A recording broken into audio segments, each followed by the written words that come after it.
Hello everyone. Before we start, make sure to like and subscribe to the channel, and leave a comment with where you're from and what time you're watching.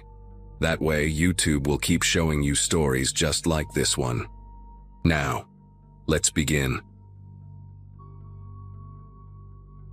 Nobody in my family ever talked about the dead things. That was just how we operated, I guess. I grew up in a small house in rural Ohio, the kind of place where everyone knew everyone and nothing exciting ever happened except for church potlucks and high school football games. My brother Elliot was 4 years older than me, which meant by the time I started kindergarten in 1994, he was already this mysterious figure who spent most of his time in his room or wandering the woods behind our property. Our parents worked long hours at the manufacturing plant 2 towns over, so Elliot and I were often alone together after school. He was quiet, the kind of quiet that adults always mistook for politeness or shyness. Teachers loved him. Neighbors called him such a nice young man. But even as a little girl, something about the way he watched things made me uncomfortable, though I never had the words to explain why. The first pet that died was my hamster, Peanut. I was 7 years old and had only had him for 3 weeks when I found him stiff in his cage one morning, his tiny body contorted in a way that seemed wrong even to my childish eyes. My mother said he probably had a heart attack, that hamsters were fragile creatures. Elliot stood in my doorway while I cried, his face completely blank, and when our mom left the room, he told me he could help me bury Peanut in the backyard. I remember how carefully he handled the small body, how he seemed almost fascinated by the weight of it in his palm. 2 months later, our neighbor's cat went missing, and then it was the Thornton family's dog down the street. People blamed coyotes.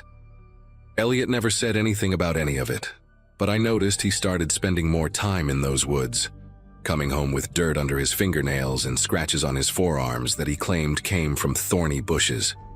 By the time I reached middle school, I had learned to keep a mental catalog of strange coincidences. Billy Ashworth broke his arm falling off his bike on a route Elliot had suggested as a shortcut. Megan Pryor got food poisoning at a birthday party where Elliot had helped serve cake. A boy named Danny Schultz, who had once made fun of Elliot's secondhand clothes, somehow ended up with a severe allergic reaction during lunch period, even though the school nurse swore there were no peanuts in anything he ate. Each incident had a perfectly reasonable explanation on its own. Accidents happen to kids all the time, my mother would say. But I started noticing how Elliot would ask about these people in the days before something happened to them. Casual questions about their schedules, their habits, what they liked to eat. And afterward, he never seemed surprised. He would just nod slowly when our parents discussed the news at dinner, his fork moving methodically across his plate, his eyes fixed somewhere beyond the kitchen window. The summer I turned 14, old Mr. Callahan, who lived at the end of our road, fell down his basement stairs and broke his hip. He died 3 weeks later from complications, and the whole town showed up to his funeral. I remember standing in the back of the church watching Elliot in the front pew with our parents, his head bowed in what everyone probably assumed was grief or respect. But I had seen him coming out of Mr. Callahan's tool shed 2 days before the fall. When I asked him what he was doing there, he just smiled and said he was returning a wrench our dad had borrowed. The thing is, I knew for a fact our dad never borrowed anything from Mr. Callahan because the two of them had been in some petty argument about property lines for years. I never told anyone about that. I was 14 and part of me still wanted to believe my brother was just weird, not dangerous. That was the lie I told myself for a very long time. Elliot moved out when he turned 18. Right after graduating high school with honors. He got a job at some warehouse a few hours away, and our parents acted like he had gone off to conquer the world. I was secretly relieved when he left. The house felt lighter, if that makes any sense. No more finding dead birds on the back porch that he claimed the cat must have brought in, even though we did not have a cat. No more waking up at 2 in the morning to the sound of the back door closing and wondering where he had been. I threw myself into school, made friends, went to college in Pennsylvania, and built a life that had nothing to do with that little house in Ohio. Elliot and I exchanged maybe 3 phone calls a year, always on holidays, always brief. He sounded normal enough. He told me about jobs, apartments, a girlfriend once. I convinced myself that maybe I had imagined all those childhood suspicions, that maybe I had just been a paranoid kid with an overactive imagination looking for patterns that were not there. Our dad passed away from a heart attack in 2015, and our mom followed him 2 years later after a long fight with cancer. I was the one who handled most of the arrangements because Elliot said he could not get time off work for the funerals. He showed up to our mother's burial for exactly 40 minutes, stood at the edge of the group with sunglasses on even though it was overcast, and left without saying goodbye to anyone. After the estate was settled, the house sat empty for years. I kept paying the property taxes because I could not bring myself to sell it, but I never went back. Then, this past October, I got a letter from the county saying there were code violations that needed to be addressed, something about the roof and overgrown vegetation. I had no choice but to drive out there and assess the damage myself. I wish I had just hired someone to deal with it. I wish I had never stepped foot in that house again. The drive took almost 5 hours, and I arrived just as the sun was starting to set. The house looked smaller than I remembered, sagging under the weight of years of neglect. Paint peeling off the siding in long strips, gutters hanging loose, the front porch steps rotted through in places. I let myself in with the old key that still hung on my keychain after all these years, and the smell hit me immediately. Mildew, dust, and something else underneath it all, something faintly metallic that I could not identify. The furniture was still there, covered in white sheets like ghosts frozen mid-conversation. I walked through the living room, the kitchen, my parents' old bedroom. Everything was exactly as they had left it, preserved in a thick layer of grime. But when I climbed the stairs to the second floor and pushed open the door to Elliot's room, I found something I was not expecting. The room had been cleared out completely, except for a single cardboard box sitting in the middle of the floor. It was not dusty like everything else. Someone had been here recently. I should have left right then. Every instinct I had was screaming at me to get back in my car and drive away, to call a realtor and let them handle everything remotely. But I could not stop myself from opening that box. Inside, there were notebooks. Dozens of them, the cheap composition kind with the black and white marbled covers. And underneath the notebooks, there were drawings. I pulled out the first one and my breath caught in my throat. It was a detailed sketch of a cat, anatomically precise. But the cat was cut open, its organs labeled in neat handwriting. There were notes in the margins about which incisions caused the most blood loss, which organs could be removed while the animal was still alive. I flipped through more pages and found dogs, birds, squirrels, all documented the same way. Dates were written at the top of each page. The earliest one I found was from 1991, when Elliot would have been only 9 years old. The notebooks were worse. They were organized by year, each one filled with Elliot's handwriting in blue ink that had faded to gray over time. He had documented everything: names, addresses, daily routines, weaknesses. There were pages dedicated to specific people, our neighbors, classmates, even our own parents. He had noted what time our dad left for work, what medications our mom took, which days I had piano lessons. One entry described in clinical detail how he had loosened the bolts on Mr. Callahan's basement railing, calculating the angle of the fall and the likelihood of serious injury, based on the old man's weight and bone density. Another section chronicled his experiments in the woods, complete with maps showing where he had buried the remains. There was a whole notebook dedicated to something he called reaction studies, where he observed how people behaved when they were afraid or in pain. He had been watching all of us, studying us like specimens, and none of us ever knew. I was still sitting on the floor of his room, surrounded by evidence of my brother's secret life, when I heard a car pull into the driveway. My heart nearly stopped.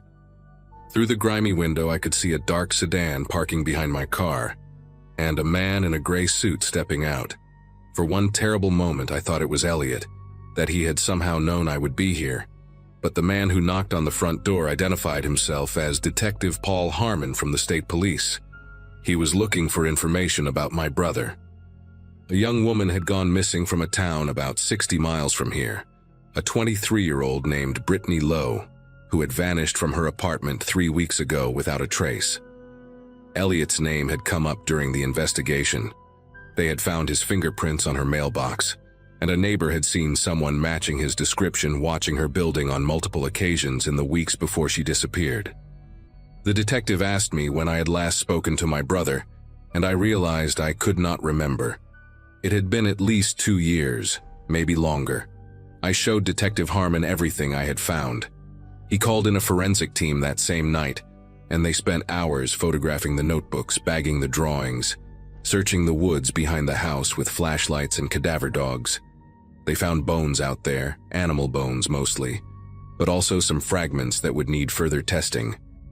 The detective sat with me in the kitchen while his team worked, asking me questions about our childhood, about Elliot's behavior, about the accidents I had always suspected but never reported.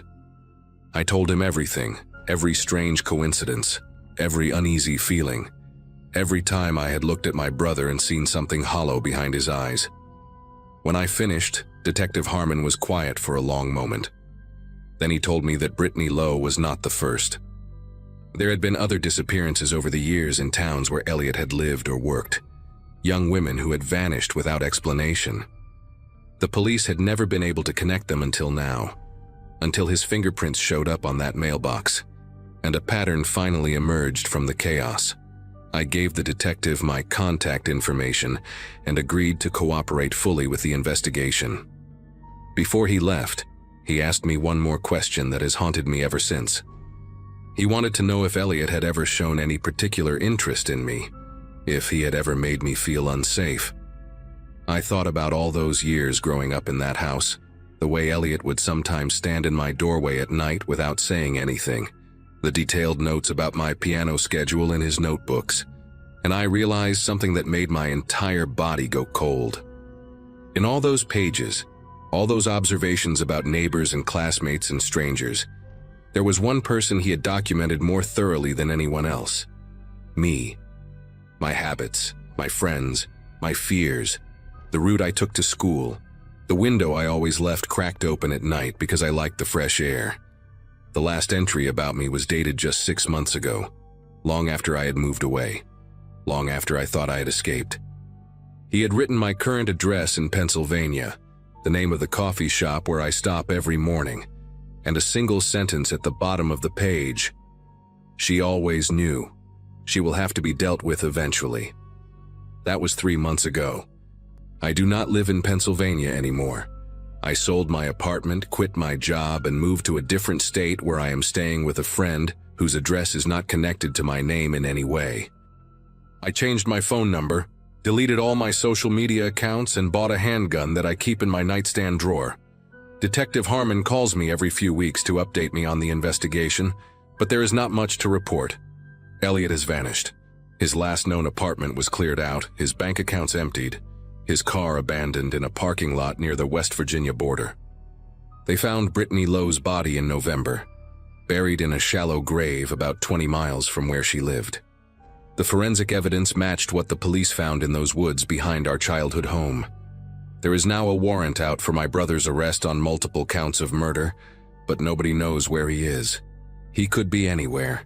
He could be watching someone else right now, taking notes, learning their routines, waiting for the right moment. I am sharing this because I need people to understand something. The monsters we fear are not hiding under our beds or lurking in abandoned buildings. They sit across from us at dinner tables. They attend our birthday parties and our funerals. They smile at us and ask about our day, and nobody ever suspects because they have spent their whole lives learning how to seem normal. If you have a feeling about someone, a persistent unease that you cannot explain, do not ignore it. Do not convince yourself that you are being paranoid or unfair. I spent my entire childhood watching my brother hurt things and people, and I never said a word because I wanted to believe I was wrong. I will carry that guilt for the rest of my life. Elliot is still out there somewhere, and I know he has not forgotten about me. Every time I hear a noise at night, every time I notice a car parked too long on my street, every time I feel like someone is watching me, I wonder if today is the day he finally comes to finish what he started.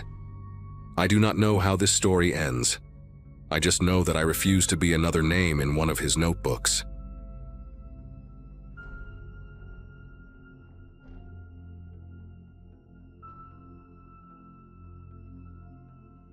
Sometimes I think about how close I came to dying on a random Wednesday in October of 2017, and it still makes my chest tight.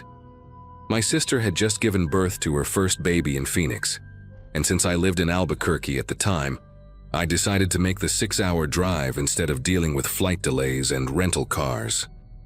I had turned 34 that spring, finally stable in my nursing career after years of bouncing between hospitals, and the road trip felt like a good chance to decompress before meeting my nephew. I left work around 7 in the evening, figuring I could drive through the night and arrive by early morning. My Subaru Outback had just passed inspection. I had a full tank of gas, a podcast queue loaded up, and a large coffee from the hospital cafeteria. Everything felt normal. Everything felt safe. I remember thinking how much I loved night driving on empty highways, the way the world shrinks down to just your headlights and the white lines disappearing beneath your wheels. Around midnight, I was somewhere between Socorro and Truth or Consequences on Interstate 25, surrounded by absolute darkness. New Mexico desert at night is a different kind of lonely. No streetlights, no houses, just the occasional pair of headlights passing in the opposite direction. I had been driving for nearly 5 hours and my bladder was protesting. Plus, I wanted to stretch my legs and grab another coffee or an energy drink. When I saw the glow of a gas station sign rising up from the flatness ahead, I felt relieved. It was one of those small, independent stations, not a big chain with harsh fluorescent lights that made everything look slightly yellow and washed out. There were only 2 other cars in the parking lot, a beat-up pickup truck near the air pump, and a dark sedan parked at an odd angle near the side of the building. I pulled up to a pump closest to the store entrance, not really thinking about positioning, just eager to use the restroom. The store inside was small and cramped, shelves packed too tightly together with that random assortment you find at rural gas stations. Motor oil next to bags of chips, dusty stuffed animals hanging from a rack near the register. An older woman sat behind the counter, maybe in her 60s, with reading glasses pushed up on her forehead and a paperback novel open in front of her. She barely looked up when I asked for the restroom key, just pointed toward a door at the back with a wooden paddle attached to a set of keys. The bathroom was exactly what you would expect. Flickering light, cracked mirror, that specific industrial soap smell mixed with something vaguely sour. I did my business quickly, washed my hands and avoided looking too closely at anything.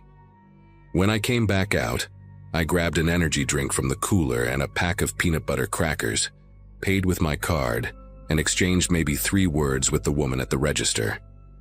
She seemed tired, disinterested, and I did not blame her for working the graveyard shift in the middle of nowhere.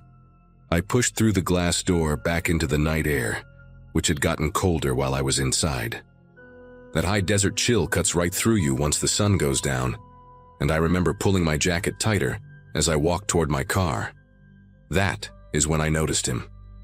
A man was standing near the back of my Subaru, crouched down slightly like he was examining something.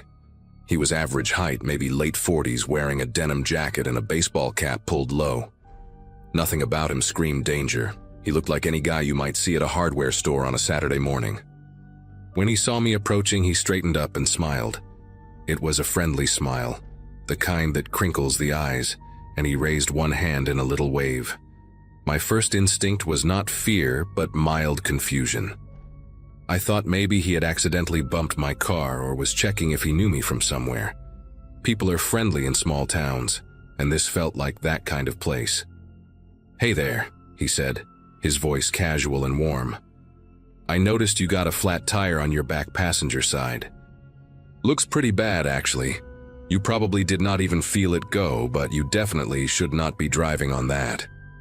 He gestured toward the rear of my car with a concerned expression. I blinked at him, surprised, and walked around to look. In the dim light from the station, the tire did look a little low, but nothing dramatic. I had checked my tires before leaving Albuquerque. It was something my dad drilled into me years ago, and they had all been fine. I said something like, "Oh really? It looks okay to me," He shook his head slowly, the way someone does when they are trying to be patient with you. Trust me, I have been working on cars my whole life. That thing is going to blow out on you within 10 miles, guaranteed.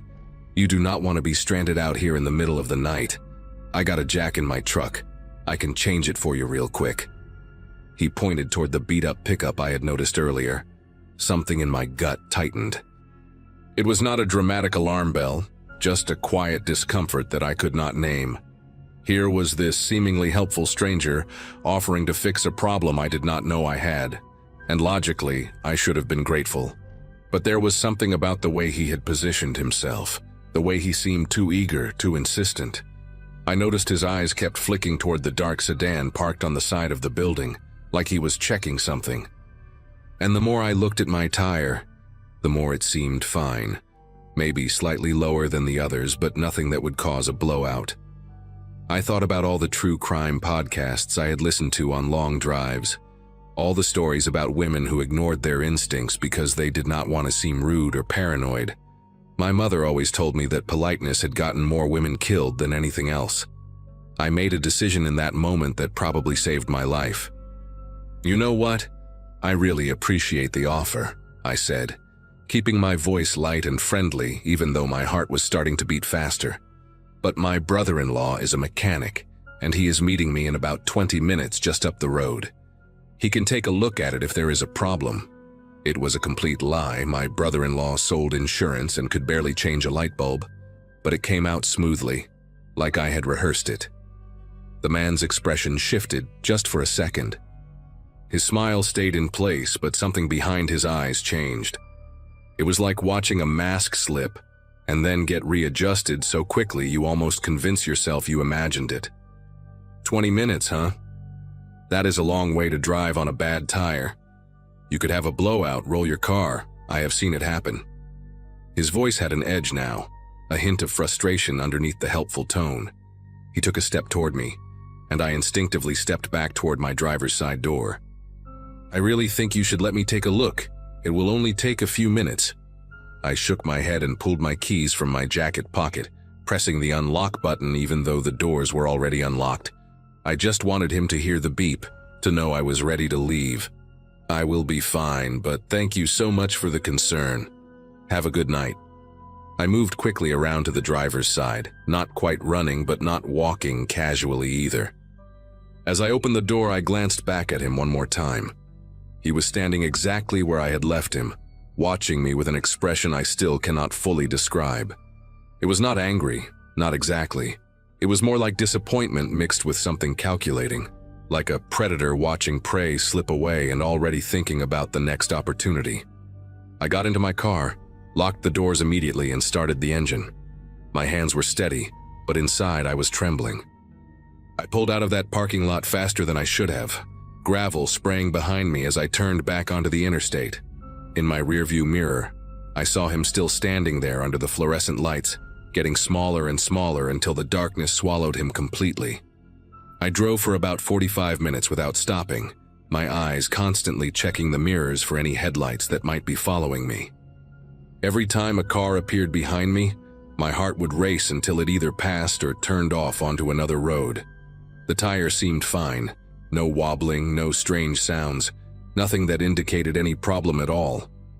I started to second-guess myself, wondering if I had been paranoid, if that man really was just a helpful stranger and I had been rude for no reason. But then I would remember that look in his eyes, the way his demeanor changed when I declined his help, and I knew I had made the right call. When I finally reached Las Cruces around 1:30 in the morning, I pulled into a well-lit truck stop that was busy with travelers and long-haul drivers. I parked under a bright light near the entrance and just sat there for a few minutes, letting my breathing slow down. I thought about calling my sister, but I did not want to worry her when she had just given birth. I thought about calling the police, but what would I even say? A man offered to help me with my tire and I said no. I checked into a motel in Las Cruces instead of continuing to Phoenix. I was too shaken to keep driving, and the exhaustion had caught up with me in a way that felt dangerous. The room was basic but clean, and I triple-checked the lock on the door before collapsing onto the bed fully clothed. Sleep came in fits and starts, interrupted by dreams I cannot remember but that left me waking up with my heart pounding. When morning finally came, pale light filtering through the cheap curtains, I felt ridiculous. In the daylight, the whole encounter seemed less sinister. I convinced myself that I had overreacted, that he was probably just some lonely guy who wanted to feel useful, and I had been rude to him for no real reason. I took a shower, grabbed breakfast at a diner attached to the motel, and checked my phone while I ate. That is when I saw the news alert that changed everything. A man had been arrested at a gas station on Interstate 25, just south of Socorro. The article said he was wanted in connection with the disappearances of at least 4 women over the past 3 years, all of them traveling alone on remote highways in New Mexico and Arizona. His method was always the same. He would puncture their tires while they were inside paying or using the restroom, then approach them as a helpful stranger, offering to fix the problem. The women who accepted his help were never seen alive again. Police had found remains on a property he owned about 60 miles from the interstate, buried in shallow graves in the desert. His name was printed in the article, but I do not remember it now. My brain just refused to hold on to it. What I do remember is the photo they included. It was a mugshot, his face lit by harsh institutional lighting, and even though he was not smiling anymore, I recognized him instantly. The denim jacket, the shape of his jaw, the way his eyes looked flat and empty without that friendly mask he wore. It was him. It was the man from the gas station. I dropped my phone onto the table and had to grip the edge to keep myself upright. The waitress asked if I was okay, and I could not even answer her. I just sat there, staring at nothing, trying to process the fact that I had been standing 3 feet away from a serial killer less than 12 hours ago. He had touched my car. He had looked me in the eyes and smiled. The article said he was arrested around 4 in the morning, which meant he was still at that gas station for hours after I left, probably waiting for another woman to pull in alone. I thought about the dark sedan parked on the side of the building and wondered if there had been someone else in it, if he worked with a partner, if I had been even closer to danger than I realized. I called my sister and told her I would be late, that something had happened and I needed to take care of something first. Then I called the New Mexico State Police. A detective drove down from Socorro to meet me in Las Cruces that afternoon. Her name was Gutierrez, and she had a calm, steady presence that helped me keep it together while I gave my statement. I told her everything, the time I arrived, what he said, how he acted, the dark sedan, all of it. She took notes without interrupting, nodding occasionally, and when I finished she asked if I would consent to having my car examined by their forensic team. I said yes without hesitation. They found the puncture within minutes. It was a small, clean hole in the sidewall of my back passenger tire, made by something sharp and narrow, probably an awl or an ice pick. The forensic tech said it was designed to cause a slow leak, the kind that would not be immediately noticeable, but would leave me stranded within 20 or 30 miles. Detective Gutierrez told me later that they found the same tool in his truck, along with zip ties, duct tape, and a hunting knife with a serrated edge. She did not tell me what else they found in his truck, and I did not ask. Some things I do not need to know. I made it to Phoenix 2 days later, and finally held my nephew for the first time. He was so small, so completely unaware of anything beyond warmth and milk and sleep, and I remember crying while I held him in a way that confused my sister until I explained what had happened. She held me while I sobbed, and we stayed up most of that night talking about nothing and everything, the way sisters do when one of them has brushed up against something terrible. I still think about that night at the gas station more often than I would like to admit. Sometimes I wonder about the women who were not as lucky as me, who said yes when he offered to help, who got into his truck, or let him follow them to a quiet spot on the side of the road. I wonder if they had the same instinct I did and ignored it, or if they never felt anything wrong at all. Do not have nightmares about him anymore, but every time I stop at a gas station after dark, I check my tires before I go inside and again when I come out. I watch the parking lot. I keep my keys in my hand. And I never ever ignore that quiet voice in my gut that tells me something is not right, even when I cannot explain why. That voice is the only reason I am still here to tell this story.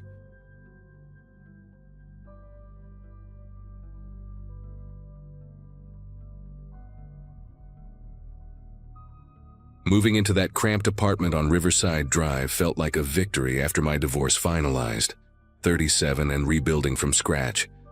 But at least I had my own space again.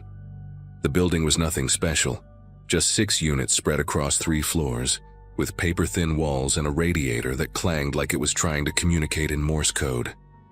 Most tenants kept to themselves, which suited me fine since I was pulling double shifts at the warehouse and barely had energy for small talk anyway.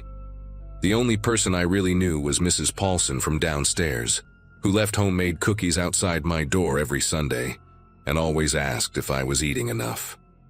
The unit directly across from mine, 3B, had been occupied since before I moved in.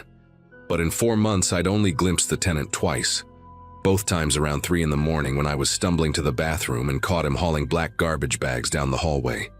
Those bags stuck with me in a way I couldn't quite explain. The way he gripped them with both hands, leaning backward like he was dragging something impossibly dense. Normal garbage doesn't make a person's neck veins bulge like that. Doesn't require shuffling sideways down the corridor to manage the weight. The first time I saw him, a tall guy with thinning hair and shoulders that seemed too broad for his narrow frame, I figured maybe he was disposing of old books or dumping cat litter from multiple boxes all at once. The second time, about 3 weeks later, same scenario. Dead of night, same type of bags, same labored movements, except this time there was a wet sound as he dragged them past my door, like something inside had leaked and was creating suction against the plastic. He must have noticed my door was cracked because he stopped, turned his head just enough that I could see his profile in the dim hallway light, and stood there for maybe 10 seconds before continuing toward the stairwell. Everything changed on a Thursday night in early October, when I got home from my shift and found the hallway reeking of bleach mixed with something else, something metallic and wrong that made my sinuses burn. The smell was coming from the ventilation grate between our doors, so strong it made my eyes water as I fumbled with my keys. I could hear sounds from inside 3B, a rhythmic scraping, like someone was dragging furniture across the floor in the same pattern over and over, accompanied by the occasional thud of something heavy dropping. For 20 minutes I sat on my couch, listening to that scraping through the shared wall, trying to convince myself it was just someone doing a deep clean or maybe refinishing their floors. But when the scraping stopped, I heard water running for what must have been 2 hours straight, the pipes in the walls groaning from the constant flow, and then silence so complete it felt like the apartment next door had become a vacuum. The next morning I caught our building manager, Eugene, near the mailboxes and mentioned the smell and the noise, trying to keep my tone casual like I was just making conversation. Eugene, a stocky guy who always wore the same paint-stained coveralls, barely looked up from sorting through a stack of late rent notices and mumbled something about how the tenant in 3B had informed him about doing some deep cleaning, dealing with a roach problem that required heavy-duty chemicals. That explanation might have satisfied me if I hadn't noticed the rust-colored stain seeping under the door of 3B later that afternoon, a thin line of reddish-brown liquid that had dried into a crust along the threshold. When I bent down to look closer, that metallic smell hit me again, stronger than the bleach, and I recognized it then. It was the same smell from the butcher shop where my dad used to work when I was a kid, that iron-heavy scent of blood that never quite washes out. I started paying attention after that, maybe more than I should have, keeping track of every sound that came through those walls. The guy in 3B kept bizarre hours. I'd hear his door open and close at 2, 3, 4 in the morning, always followed by those careful footsteps heading toward the stairwell. Sometimes I'd peek through my peephole when I heard him coming, watching as he emerged with another black bag, always holding it the same way, always moving with that same strained gait. Once, the bag had a tear in it, and something dark dripped onto the hallway carpet, leaving a trail of spots that were gone by morning, scrubbed away before anyone else would notice. I started a notebook, writing down dates and times like some kind of amateur detective, telling myself I was being paranoid while simultaneously unable to stop documenting every strange occurrence. October 10th, 3:15 a.m., heavy bags again. October 13th, chemical smell so strong I had to open all my windows. October 15th, found what looked like a fingernail in the hallway, but convinced myself it was just a piece of plastic. By the third week of October, I wasn't sleeping well anymore, jumping at every sound from next door, double-checking my locks whenever I heard his door open. Mrs. Paulson mentioned she'd been having nightmares, said the whole building felt different lately, like something bad had seeped into the walls. I wanted to tell her about my suspicions, but how do you explain to a 70-year-old woman that you think your neighbor might be doing something terrible without sounding completely unhinged? Instead, I went back to Eugene with more concerns, showed him photos I'd taken of the stains in the hallway, pointed out the frequency of the late-night activity. Eugene looked at me like I was wasting his time, said the tenant in 3B had never missed rent, never had any official complaints, and suggested maybe I should mind my own business if I wanted to keep enjoying the below-market rent we were all getting. That night around midnight, I heard footsteps stop right outside my door. No movement, just someone standing there breathing. And when I looked through the peephole, I saw the back of a head, like whoever it was had their face pressed against my door.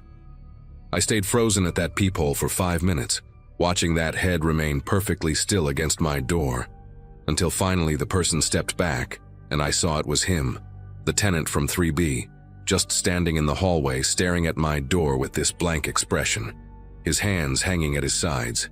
He stood there for another minute before turning and walking back to his apartment, closing the door with a soft click that somehow sounded more menacing than if he'd slammed it. Sleep was impossible after that, so I sat in my living room with a baseball bat across my lap, listening to the sounds coming through the wall.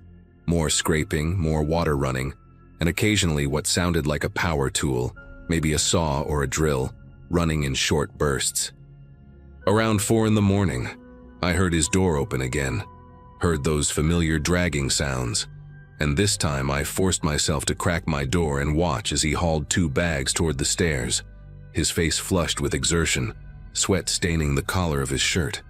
He glanced back once, caught me watching, and gave me this small nod, like we were just 2 neighbors acknowledging each other during a bout of insomnia. But his eyes stayed on mine a beat too long, cold and calculating. I called in sick to work the next day and drove to the police station, bringing my notebook and the photos on my phone, laying everything out for a bored-looking desk sergeant who typed up my statement with 2 fingers while yawning. He said they'd send someone to do a wellness check, standard procedure, but his tone suggested this would be filed away and forgotten like every other paranoid neighbor complaint they received. 3 days passed with no follow-up, and I was starting to think I'd have to move out, break my lease, and just eat the cost, when I noticed something that made my decision for me. Coming home from a late shift, I found my doormat had been moved, shifted just a few inches to the left, and underneath it was a single key, a copy of my apartment key, one I definitely hadn't lost or given to anyone. The only way someone could have gotten it was if they'd made an impression when I wasn't home, which meant he'd been in my apartment, going through my things, maybe standing in my bedroom while I was at work. I packed a bag that night, threw together enough clothes for a week, and went to stay at a motel near the interstate, one of those places that accepts cash and doesn't ask questions. For 2 weeks, I lived out of that dingy room, only returning to the apartment building during daylight hours to grab mail and more clothes, always checking the hallway before stepping out of the stairwell. Mrs. Paulson called me twice, worried because she hadn't seen me, and I made up some story about visiting family out of state, not wanting to frighten her with my suspicions. During those 2 weeks at the motel, I kept calling the police station, asking about the wellness check, getting transferred between departments until someone finally told me they'd knocked on the door of 3B. No one had answered, and without probable cause, that was all they could do. I even tried calling the FBI tip line, feeling ridiculous as I explained my concerns to an agent who politely took down the information and said they'd look into it if anything matched their existing cases. On a Monday morning in early November, my phone rang at 6:30. It was Eugene, his voice shaking, telling me to come to the building immediately but not to go inside, just wait in the parking lot. When I arrived, the entire block was cordoned off with yellow tape. Police cars everywhere, officers in tactical gear moving in and out of the building. A detective named Gillespie pulled me aside, showed me his badge, and started asking questions about the tenant in 3B. When had I last seen him? Had I noticed anything unusual? Did I have any interaction with him? I handed over my notebook, showed him all the photos on my phone, and watched his expression change from professional detachment to genuine concern as he flipped through the pages. He stepped away to make a phone call, and when he came back, he told me they'd been tracking this man for 3 years across 4 states, that he was wanted in connection with at least 11 disappearances, and my reports had helped them finally pinpoint his location after he'd made a mistake disposing of evidence in a dumpster 2 blocks away. They kept us out of the building for 3 days while the forensics team worked, and when they finally let me back in to collect my belongings, the door to 3B was sealed with evidence tape, and the smell of chemicals was overwhelming. Detective Gillespie walked me to my apartment, waited while I packed everything I owned into boxes, and then dropped something that made my knees buckle. They'd found my spare key in the suspect's apartment, along with photos of me coming and going, dates and times matching my work schedule perfectly. The killer, whose real name was Theodore Marsh, had been studying me for months, had made notes about my routines, my habits, even recorded conversations through the thin walls. In his notebook, which Gillespie let me glimpse briefly, there was a page dedicated to me with a single word circled multiple times. Later, the detective explained that Marsh had a pattern of selecting victims from his immediate environment, but would sometimes identify what he called future projects, people he planned to revisit after establishing himself somewhere new. The trial made national news. Theodore Marsh, the maintenance man killer as the media dubbed him, because he often took apartment maintenance jobs to gain access to victims. They found remains of 7 people in various states of decomposition inside the apartment walls, hidden behind false panels he'd constructed himself. I had to testify about what I'd observed, sitting in that courtroom while he stared at me with the same blank expression I'd seen that night at my door. He got multiple life sentences without possibility of parole, shipped off to a maximum security facility in another state. I never went back to that apartment building, couldn't even drive down that street for years afterward. Eugene sent me a check for my security deposit with a note apologizing for not taking my concerns seriously. Mrs. Paulson moved in with her daughter in Phoenix. The building was eventually demolished, turned into a parking lot for a new grocery store. Sometimes I drive by that parking lot, and I think about how close I came to being one of those remains in the walls, just another missing person case that might never have been solved if I hadn't trusted my instincts and gotten out when I did.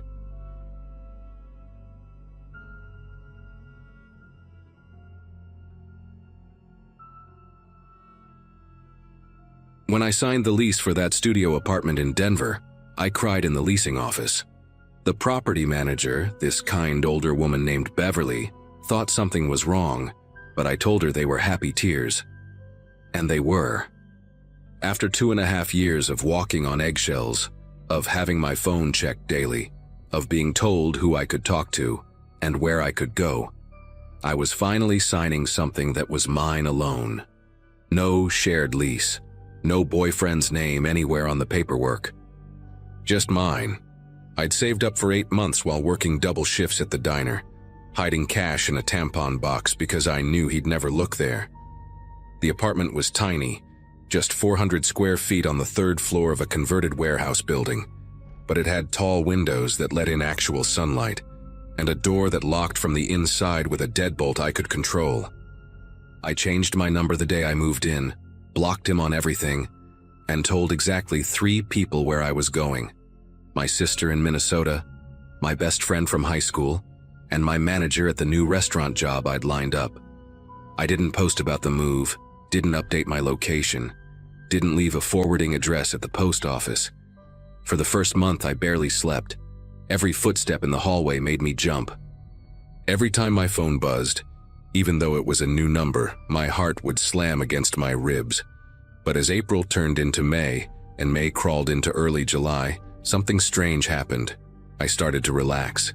I'd wake up in the morning and make coffee without wondering if I'd brewed it wrong. I'd wear whatever I wanted without calculating whether it would start a fight. I made friends with my neighbor across the hall, this nurse named Felicity, who worked night shifts and would sometimes knock on my door at 7 in the morning to share leftover Thai food. I started taking a different route home from work each week, not out of fear anymore, but because I could. Because nobody was timing me or questioning why I was 12 minutes late. I even went on a date in late July, nothing serious, just drinks with a guy I met at a bookstore. Didn't go anywhere, but I realized halfway through that I wasn't scared anymore. I wasn't looking at the door every 5 minutes. I wasn't making excuses to leave early. I was just living, like a normal person, and it felt like learning to breathe again after holding my breath underwater for years. The first package arrived on a Wednesday in mid-July. I came home from my shift around 10 at night, exhausted and smelling like fryer grease, and there it was sitting outside my door. A small cardboard box, maybe the size of a shoebox, with my name written on it in black marker. No return address, no shipping label, just my name and apartment number written in this careful, blocky handwriting that made my stomach twist before my brain could catch up to why. I brought it inside and stared at it for 20 minutes before opening it. Inside was a snow globe, the cheap kind you get at tourist shops, with a tiny plastic diner inside and fake snow that swirled when you shook it. We'd bought one exactly like it on a road trip to Colorado Springs 2 years earlier, back when I still thought his jealousy was just him caring too much. He'd dropped it in a gas station parking lot a week later during a fight about me smiling at the cashier, and it had shattered all over the asphalt. I'd never mentioned that snow globe to anyone, never posted about it. It was such a small, forgettable moment in a relationship full of bigger, worse moments. But here it was, sitting on my kitchen counter, the fake snow settling around that stupid little diner, and I knew he'd found me. I didn't sleep that night. I sat on my couch with every light on, holding my phone, trying to convince myself it was a coincidence. Maybe he'd sent it to my old address and somehow it got forwarded. Maybe I'd mentioned it to someone and forgotten. But the next morning, when I checked my Instagram, there were 3 failed login attempts between 2 and 4 in the morning. Then I checked my email. 2 more attempts. My Facebook, which I barely used anymore, had been locked due to suspicious activity. I changed all my passwords, enabled every security feature I could find, and told myself it was just random hackers, that this happened to everyone. The second package arrived 5 days later. This time it was a book, a paperback copy of this obscure mystery novel I'd been reading the week before I left him. I'd left my copy behind when I moved, left everything behind except my clothes and documents and the cash I'd saved. The book was dog-eared on page 147, the exact page I'd been on. Written in pencil in the margin was a single word in his handwriting: finish. I dropped it on the floor, my whole body trembling. I picked it up, shoved it in a trash bag, and took it directly to the dumpster outside. Then I called the police. The officer who came was polite, took notes, and told me there wasn't much they could do. I sat across from him at my tiny kitchen table, showing him the login attempts on my phone, explaining about the snow globe I'd already thrown away like an idiot, telling him about my ex, about the 2 years of control and manipulation, and the way he'd punched a hole in the wall 3 inches from my head the night I finally decided to leave. The officer nodded sympathetically and asked if I had proof that my ex had sent the packages. I didn't. No cameras in my hallway, no return address, no fingerprints I could magically produce. He asked if my ex had made any direct threats. I said no, not exactly, not in writing, not in any way I could prove. He explained that without evidence of a direct threat or violation of a restraining order I didn't have, there wasn't much they could pursue. He suggested I document everything, maybe look into getting a protective order, and call again if anything escalated. He gave me a case number and left. I stood in my doorway watching him walk down the stairs, and I felt more alone than I had the entire time I was with Nathan. At least back then, I knew where the danger was sleeping. Now it could be anywhere, watching, waiting, and nobody seemed to think that was enough of a problem to do anything about. I started documenting everything obsessively. I bought a cheap notebook from the dollar store and wrote down every login attempt. Every time I felt like someone was watching me, every car that seemed to idle too long in the parking lot. I asked Beverly if the building could install cameras in the hallways, and she said she'd bring it up with the owners but couldn't promise anything. Felicity noticed something was wrong, and when I finally told her the short version, she started walking me to my car after her night shifts ended.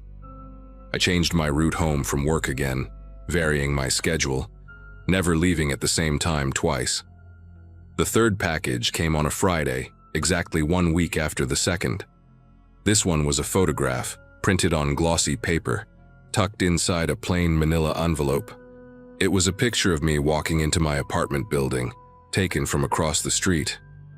I was wearing the blue sweater I'd bought 2 weeks earlier, the one I'd picked specifically because Nathan hated the color blue on me, said it made me look washed out. On the back of the photo, in that same careful handwriting, he'd written, "Blue looks good on you now, you've changed." I threw up in my kitchen sink. Then I called the police again. And again, they took notes. And again, nothing happened. The weeks that followed were a blur of paranoia and exhaustion. I stopped sleeping more than 3 or 4 hours a night, always jerking awake at the smallest sound.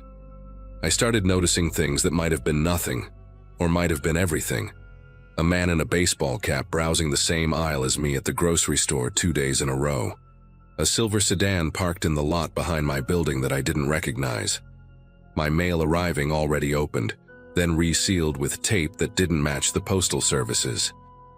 I reported everything, built a file so thick it could have been a novel, and still the answer was always the same. Without direct contact, without an explicit threat, without him physically touching me, there was nothing they could do. I started sleeping with a knife under my pillow, then moved it to the nightstand because I kept having dreams where I accidentally cut myself. I put a chair under my doorknob every night like I'd seen in movies. I stopped going anywhere alone after dark. My manager at the restaurant started asking if I was okay, if I needed fewer shifts. And I almost laughed because fewer shifts meant less money, meant losing this apartment, meant going back to nothing. I couldn't afford to fall apart. I couldn't afford to let him win. But every morning I woke up feeling like I'd already lost something I couldn't name. Then came the Monday that changed everything. I got home from a double shift around 11 at night, bone-tired and thinking about nothing except taking a shower and collapsing into bed. The hallway was quiet. Most of my neighbors already asleep, and I almost didn't notice it at first. But something made me look down as I reached for my keys, and there it was, a folded piece of paper tucked under my welcome mat, just the corner sticking out, easy to miss if you weren't paying attention. I pulled it out with numb fingers and unfolded it right there in the hallway, too exhausted to be careful, too worn down to take it inside first. The handwriting was his. I'd seen it 1,000 times on grocery lists, on passive-aggressive notes left on the fridge, on the card he'd given me for our first anniversary that I'd stupidly kept for months. The note said, "I'm proud of the life you built. The apartment is nice. Felicity seems like a good friend. I chose a good place for you to start over." I read it 3 times before the words actually registered. He knew about Felicity. He knew her name. He'd been close enough to learn the name of my neighbor, which meant he'd been close enough to hear us talking, or to read her name off her mailbox, or to watch us walking together to the parking lot at dawn. I ran inside, locked every lock, shoved the chair under the door, and sat on the floor with my back against the wall, clutching my phone, unable to move for what felt like hours. The next morning, I went straight to Beverly's office before my shift. I must have looked insane, dark circles under my eyes, still wearing yesterday's clothes, clutching that note in a plastic bag like it was evidence in a crime show. I told her everything, every detail I'd been too embarrassed or too scared to share before. She listened without interrupting, and when I finished, She picked up her phone and called the building's owner directly. Within 2 hours, I was sitting in a small security office in the basement I hadn't even known existed, watching footage from the parking garage cameras with Beverly and a guy named Jerome, who handled maintenance and apparently also monitored the limited security system. We started with footage from the night before, around the time I would have gotten home, and worked backward. It took almost 40 minutes of scrubbing through grainy black and white footage before Jerome suddenly leaned forward and said, "Wait, go back." Beverly rewound the tape, and there he was. Nathan walking calmly through the parking garage at 6 in the morning 3 days earlier, wearing a maintenance uniform I didn't recognize. He had a key card. He swiped it like he belonged there, like he'd done it 100 times before, and the door to the stairwell clicked open without hesitation. My throat closed up so tight I couldn't breathe. Beverly asked me if I was sure it was him, and I couldn't even answer. Just nodded because I would recognize the way he walked in my sleep, that confident stride he used when he thought he was getting away with something. Jerome pulled up the tenant registry while Beverly kept rewinding through older footage. It didn't take long to find what we were looking for. 6 weeks earlier, almost exactly 2 weeks after I'd moved in, someone named Neil Travers had signed a lease for a studio apartment on the first floor. The signature was different, messier than Nathan's usual handwriting, but the emergency contact phone number listed on the application was 1 digit off from Nathan's mother's landline, a number I'd called dozens of times back when I still thought I might eventually be part of his family. Jerome pulled up more footage, and we watched Nathan, or Neil, coming and going at odd hours, always between 5 and 7 in the morning, always returning late at night. He'd been living in the same building as me for over a month, 40 feet below my apartment, using a fake name, paying rent, receiving mail, blending in like any other tenant. In one clip, I watched myself walk past him in the lobby. I didn't even glance in his direction.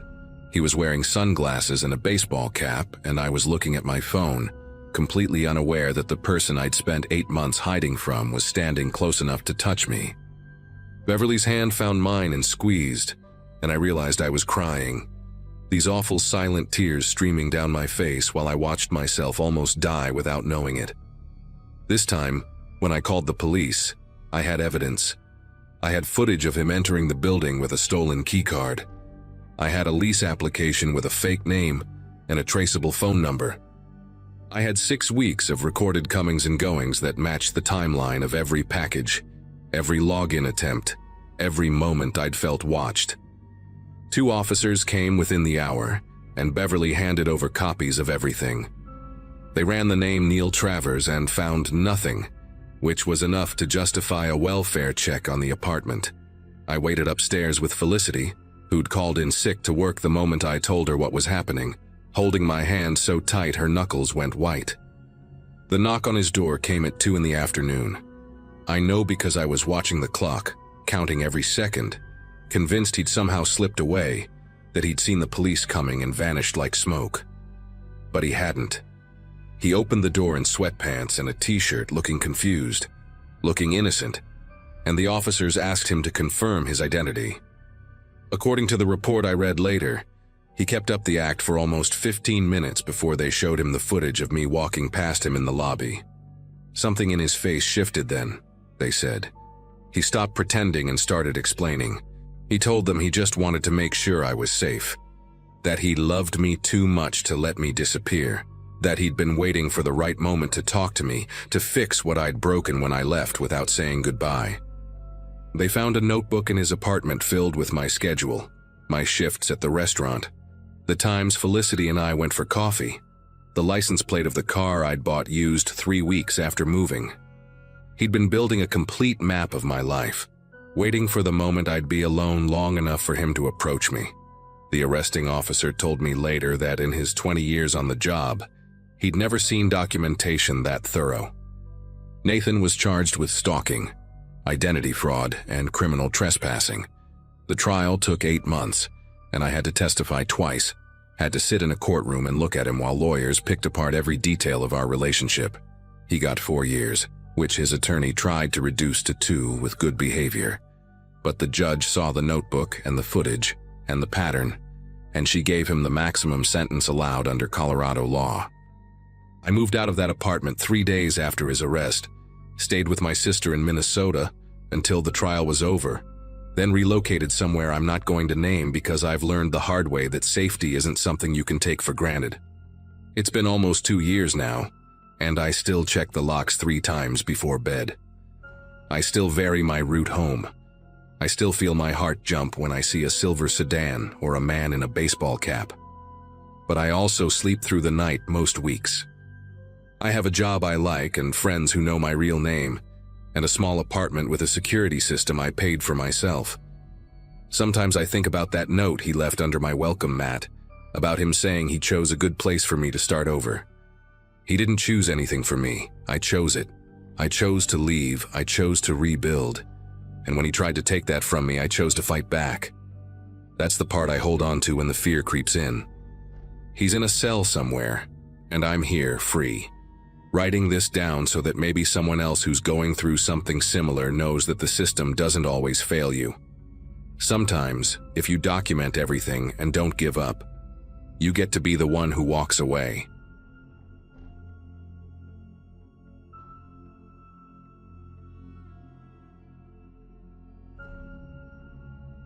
My father died on a Saturday morning in March 2023, and I remember thinking that the timing seemed almost deliberate, like he had chosen the quietest possible moment to slip away.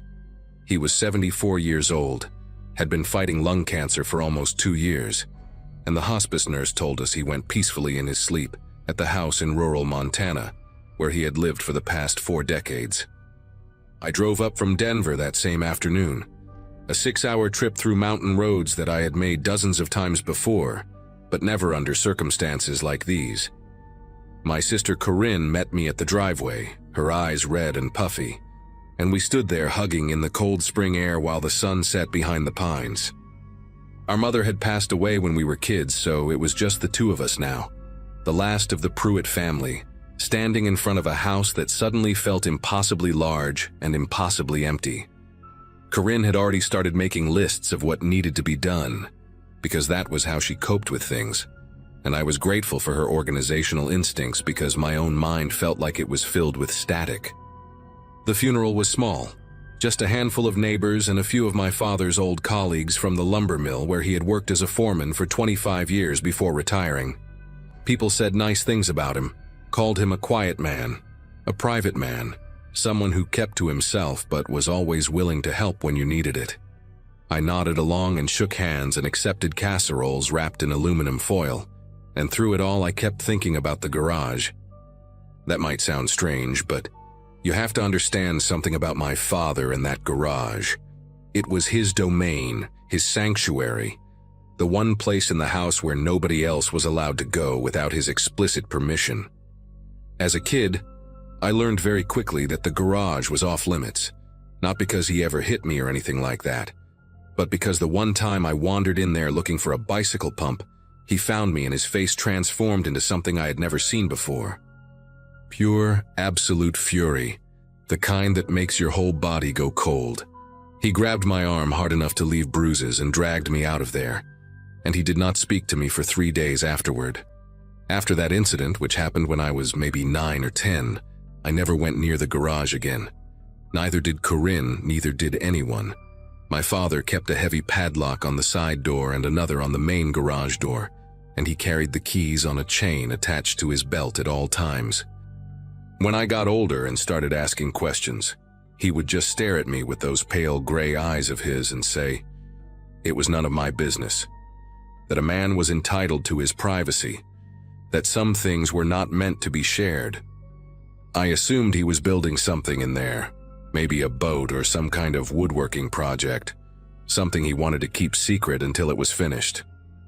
That was the story I told myself anyway, the explanation that let me sleep at night and not think too hard about why my own father treated one room of his house like it contained nuclear launch codes. Corinne had her own theory, which was that he was hoarding money in there, cash he did not want the government to know about. We even joked about it sometimes, called it Fort Knox, laughed nervously whenever the subject came up. But now he was gone, and someone had to deal with the property. Corinne had a husband and 2 kids back in Seattle, a job she could not take more than a week off from, so the task of cleaning out the house fell mostly to me. I worked remotely as a software developer, which meant I could set up my laptop anywhere with decent Wi-Fi and keep billing hours while I sorted through 40 years of accumulated belongings. The first few days were exactly what you would expect. Endless trips to the donation center with boxes of old clothes, arguments with Corinne over the phone about what to keep and what to throw away, moments of unexpected grief when I found something like my mother's handwriting on a recipe card tucked inside a cookbook. I avoided the garage.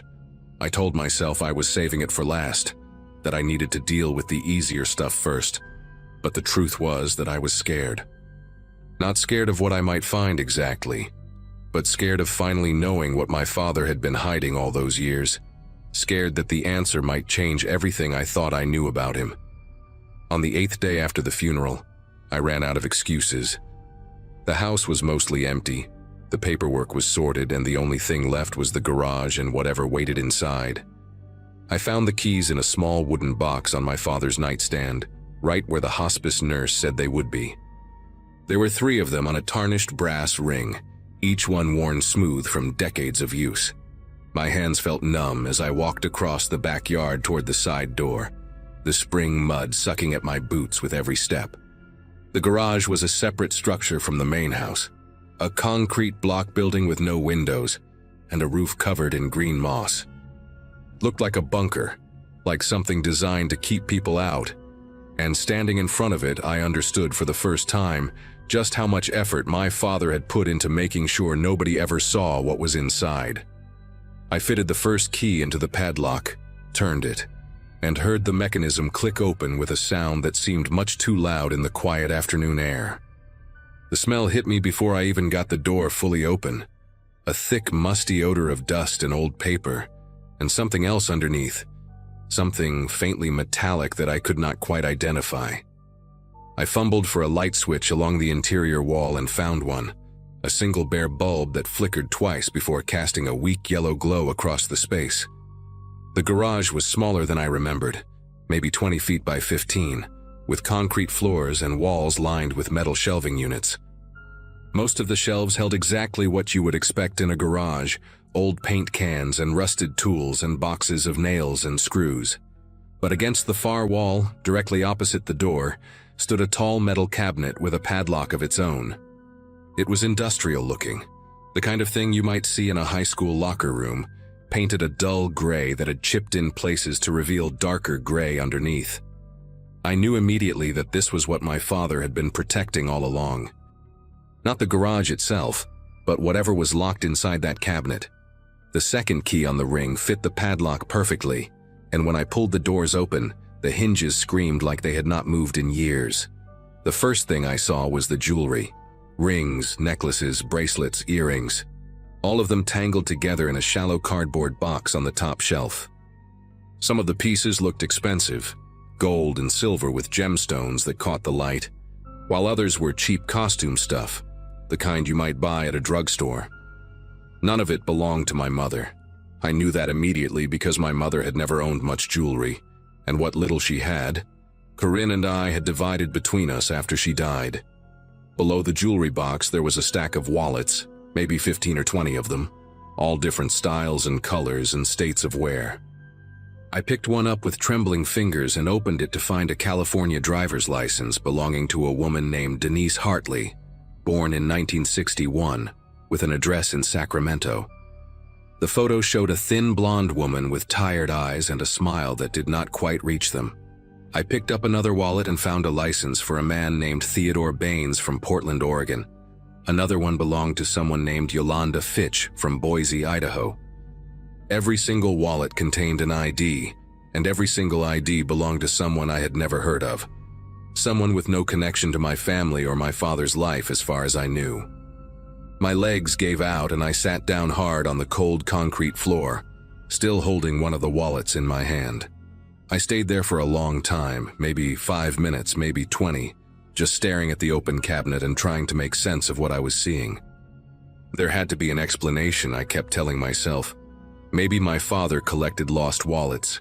Maybe he found them on the road during his business trips and always meant to mail them back, but never got around to it. But even as I formed that thought, I knew it was ridiculous.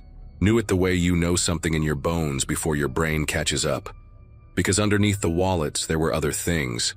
Things that made the innocent explanation impossible. A woman's floral blouse, carefully folded, with a dark stain on the collar that I refused to look at too closely. A man's leather belt with the initials TB stamped into it. A child's sneaker, just one, size 6, faded pink with a cartoon character on the side that I vaguely recognized from the 80s. And stuffed into the corner of the bottom shelf, a manila envelope thick with newspaper clippings that had yellowed with age. I do not remember deciding to open the envelope, only that suddenly the clippings were spread out on the floor in front of me, and I was reading them one by one with a kind of numb detachment, like I was watching someone else go through the motions. The headlines blurred together at first, but certain words kept jumping out at me. Missing, vanished, last seen, foul play suspected. The articles came from newspapers all over the western states, places like Reno and Salt Lake City, and Spokane and Billings, and they spanned nearly 3 decades from the late 70s to the mid-2000s. Each one told the story of someone who had disappeared without a trace, someone whose family was desperate for answers, someone who had simply walked out of their life one day and never came back. Denise Hartley, the woman from the first wallet I had opened, was there in a clipping from 1989. She had vanished from a rest stop along Interstate 80 while driving home from visiting her sister. Theodore Baines had disappeared in 1994 while hitchhiking through Montana. Yolanda Fitch had gone missing in 2003 after leaving a bar in downtown Boise. There were others too, names I did not recognize because I had not looked through all the wallets yet. But I knew if I matched them up, I would find a wallet or a piece of jewelry or a scrap of clothing for every single one. I called the police that night, or maybe I should say I called them the next morning because by the time I finished going through everything in that cabinet, it was well past midnight. A deputy from the county sheriff's office came out first, a young guy with a patchy beard who clearly thought he was responding to some kind of prank call. But then he saw the cabinet and the wallets and the clippings, and his face went pale, and he stepped back outside to radio for backup. Within 2 hours, there were 6 patrol cars in the driveway, and crime scene tape stretched across the garage door, and people in latex gloves carrying evidence bags back and forth, while I sat on the porch wrapped in a blanket someone had given me. A detective named Ingram sat down next to me at some point, a heavy-set woman in her 50s with short gray hair, and a voice that managed to be both gentle and absolutely serious at the same time. She asked me questions for what felt like hours, questions about my father, about his habits, about whether I had ever suspected anything, about the business trips he used to take when I was a kid. Those business trips, it turned out, were the key to everything. My father had worked as a foreman at the lumber mill, but what I did not know, what I had never thought to question, was that his job also required him to travel several times a year to meet with suppliers and inspect timber operations in other states. He would be gone for a week or 2 at a time, sometimes longer, and when he came back, he never talked about where he had been or what he had done. I always assumed it was boring work stuff, the kind of thing a kid would not care about anyway. But Detective Ingram told me that investigators in at least 4 states had been looking at my father for years, going back to the early 90s when a witness reported seeing a man matching his description talking to Yolanda Fitch outside that bar in Boise the night she disappeared. They never had enough evidence to arrest him, never had anything concrete that would hold up in court. Just a pattern of travel that seemed to coincide with disappearances and a gut feeling that something was wrong. She told me they had even interviewed him once back in 1998 about a missing woman in Wyoming. But he had an alibi that checked out, and they had to let him go. All those years, she said, they knew something was not right about him, but they could never prove it. And now here was the proof, locked in a cabinet in his garage, waiting for someone to finally open it. I stayed in Montana for another 3 weeks while the investigation unfolded, answering more questions, providing DNA samples, signing documents that gave the police permission to dig up parts of the property. They found remains buried in the woods behind the house, 4 sets of bones in shallow graves that my father had apparently dug over the course of several decades. Dental records confirmed that 2 of them matched people from the newspaper clippings, including Denise Hartley, the woman whose wallet I had opened first. The forensic team estimated there could be more, scattered across multiple states along the routes my father used to travel, and the FBI got involved at some point because the crimes crossed so many jurisdictions. Corinne flew out when the news broke nationally, and we sat together in a motel room watching our father's face appear on cable news, listening to reporters describe him as a suspected serial killer who had evaded justice for over 30 years. She kept asking me if I remembered anything, any sign that something was wrong, and I kept telling her no. I did not. He was just our father, quiet and private, and sometimes angry, but never anything that made me think he was capable of this. But that was a lie, or at least not the whole truth, because I did remember something I had buried so deep I almost convinced myself it never happened. I was 12 years old, and my father had just come back from one of his trips. It was late, past midnight, and I woke up because I heard the truck pulling into the driveway. I got out of bed and went to my window, which looked out over the backyard and the garage beyond it. The moon was full that night, bright enough that I could see everything clearly, and I watched my father get out of the truck and walk around to the passenger side. He opened the door and pulled something out, something large and heavy that he carried over his shoulder like a rolled-up carpet. Except it was not a carpet. I knew that even then, knew it from the way it bent in places a carpet would not bend. Knew it from the glimpse of pale skin I caught in the moonlight before he disappeared into the garage. I stood at that window for a long time, waiting for him to come back out, and when he finally did, his clothes were different and he was carrying a garbage bag that he threw into the bed of the truck. He looked up at the house then, and for one terrible moment I thought he saw me, thought our eyes met across the darkness. But he just stood there for a few seconds and then went inside. And the next morning at breakfast, he was the same as always, quiet and distant and completely unreadable. I never told anyone what I saw. I was 12 years old and I did not have the words for it, did not have the framework to understand what it meant. So I did what children do when reality becomes too frightening to accept. I convinced myself it was a dream, a nightmare, something my imagination had invented. And eventually, I believed it. I live in Denver now, same apartment I had before any of this happened, same job, same routine. The house in Montana was seized as part of the investigation, and I do not know what will happen to it, do not really care. Corinne and I talk on the phone every few weeks, but there is a distance between us now that was not there before, a shared trauma that neither of us knows how to process. The FBI identified 11 victims in total, spanning from 1978 to 2006, though they suspect there may be others they will never find. My father, they told me, fit a specific profile, someone who targeted vulnerable people, drifters and hitchhikers and runaways, people whose disappearances would not make headlines, people who nobody would look too hard for. He was patient and careful and methodical, and if he had not kept those souvenirs in his cabinet, if he had not held on to the proof of what he had done, he would have died as nothing more than a quiet old man who kept to himself. Sometimes I wonder why he saved those things, whether it was arrogance or compulsion, or some twisted need to remember. Sometimes I wonder if he wanted to be caught, if leaving those keys on his nightstand was his final confession. But mostly I try not to wonder about anything at all. I go to work and I come home, and I do not think about the man who raised me, the man who taught me to ride a bike and helped me with my homework and sat across from me at the dinner table for 18 years while carrying secrets that would have destroyed everything if I had known. He was my father. He was also a monster, and I have to live with both of those truths for the rest of my life.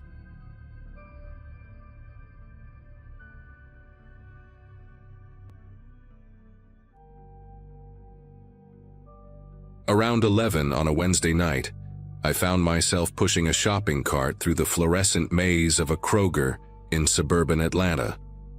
My sister had just given birth to twins 3 days earlier, and I had volunteered to do her grocery run since her husband was working night shifts at the hospital. At 26, fresh off a breakup that left me crashing on my parents' couch, I figured helping out was the least I could do to feel useful. The store was practically deserted at that hour. Just a teenager restocking cereal boxes and an elderly man contemplating yogurt flavors in the dairy aisle. I remember the muzak playing some watered-down version of a Beatles song, the kind of detail that sticks with you after something terrible almost happens. My cart squeaked with every rotation of its front left wheel, this rhythmic complaint that echoed through empty aisles. I grabbed everything on the list: diapers, formula, those specific crackers my sister craved during pregnancy, and apparently still wanted. The whole trip took maybe 40 minutes, and I was thinking about nothing more significant than whether I should grab myself a bag of chips for the drive home. The parking lot sprawled out in front of the store like a concrete ocean, maybe 200 spaces with only about 15 cars scattered across it. Most of them clustered near the entrance, but I had parked further out near a broken lamppost because it was the only spot I could find when I arrived earlier, and the lot was busier. Now, walking toward my car with 4 plastic bags cutting into my fingers, I noticed how quiet everything had become. The highway noise that usually hummed in the background seemed muted, absorbed by the humid Georgia air. My footsteps sounded impossibly loud against the asphalt, each step a small announcement of my location. I was maybe 30 feet from my car, a silver Camry that my dad had passed down to me after buying himself a truck, when I noticed movement between 2 vehicles about 20 feet to my left. A man stepped out from behind a dark SUV, and even from that distance I could tell he was looking directly at me. He started walking in my direction with this purposeful stride that made my chest tighten. Not running, not casual, but deliberate, like someone who had been waiting. He was probably in his late 40s, wearing a beige jacket that looked too warm for the weather and jeans that seemed brand new, stiff and dark. His hair was thinning on top, combed back in a way that revealed a prominent forehead with deep creases. What struck me most was how normal he looked, not disheveled, not obviously threatening, just an average man you might see anywhere. He raised one hand in a wave as he approached, and his face arranged itself into something resembling friendliness, though his eyes stayed fixed on me with an intensity that the smile never reached. "Hey there," he called out when he was about 15 feet away, still closing the distance. "Sorry to bother you, but I think I know that car." He pointed toward my Camry, and I instinctively looked at it, which meant taking my eyes off him for a second. When I looked back, he had covered another 5 feet. My grip tightened on the plastic bags, the handles digging deeper into my palms. Every instinct told me to keep moving, but something about his tone, conversational, almost neighborly, made me hesitate. "Excuse me?" I said, and I hated how my voice came out smaller than I intended. He stopped about 8 feet away, close enough that I could see the stubble on his chin and a small scar above his left eyebrow, shaped like a crescent moon. "That Camry," he said, nodding toward my car again. "Silver, right? 2012 or 2013? I swear I know that car from somewhere. You live around Decatur?" I shook my head, taking a small step backward. "No, I think you have me confused with someone else." He tilted his head like a dog hearing a strange sound, and that gesture sent a ripple of unease through me. "You sure? Because I could swear I have seen you before. Maybe at the Publix on Memorial Drive, the gas station near the elementary school." Each location he named felt like a probe, a fishing expedition designed to extract information. I realized he was moving again, not toward me directly but angling slightly to my right, positioning himself between me and the most direct path to my car. The bags in my hands suddenly felt like anchors, weighing me down when I needed to be light and fast. "I really need to go," I said, forcing my feet to move. I angled left, away from him, planning to loop around and approach my car from a different direction. But he matched my movement, stepping sideways to maintain that invisible barrier between me and the Camry. Hold on," he said, and there was something different in his voice now, a slight edge creeping in beneath the friendly facade. I am just trying to figure this out. It is driving me crazy. What is your name? Maybe I know your family. My heart was hammering against my ribs, and I became hyper-aware of everything around me. The distant hum of a car on the highway, the flickering of a working lamppost 2 rows over, the complete absence of any other human being within shouting distance. The store entrance seemed impossibly far away, a rectangle of light that might as well have been on another planet. I thought about screaming, but something told me that would escalate things in a way I could not control. Instead, I kept my voice as steady as I could manage and said, "I do not know you. Please leave me alone." His expression shifted then, just slightly, the mask slipping for half a second. I saw something cold underneath, something calculating. "That is not very friendly," he said, and he took another step closer. We were maybe 5 feet apart now. I could smell cigarette smoke clinging to his jacket mixed with something else, a chemical smell, like industrial cleaner. "I'm just being neighborly here, trying to make a connection. You know how rare that is these days. Everyone is so paranoid, so unfriendly." He kept talking, a steady stream of words that felt designed to keep me in place, to make me doubt my own instincts. Maybe he was just lonely. Maybe I was overreacting. Those thoughts flickered through my mind even as every cell in my body screamed at me to run. I glanced to my right and saw a narrow gap between a pickup truck and a minivan, just wide enough for me to squeeze through. Beyond that, there was an open stretch of pavement leading to the store entrance. If I could get through that gap before he could react, I might make it. I shifted my weight onto the balls of my feet, the plastic bags rustling slightly with the movement. He must have seen something change in my posture because his hand shot out and grabbed my wrist before I could take a single step. His grip was tight, fingers digging into the soft skin above my hand, and I felt the shock of contact surge through me like electricity.